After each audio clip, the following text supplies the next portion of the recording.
अमरावती शहरातील राजापेठ पोलीस ठाण्याच्या हद्दीत घडलेल्या खून प्रकरणाचा पोलिसांनी अवघ्या 6 तासात उलगडा केला आहे।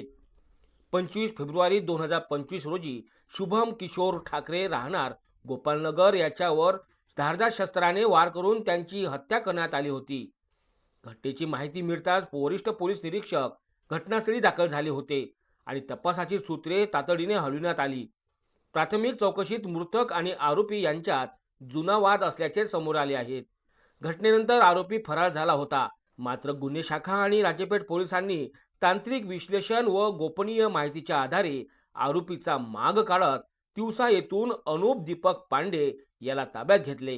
पोलिसांच्या माहितीनुसार जुन्या भांडणाच्या रागातून आरोपीने हे कृत्य केल्याची कबुली दिली। राजापेठ पोलीस ठाण्यात खुनाचा गुन्हा नोंद करण्यात आला असून पुढील तपास सुरू आहे।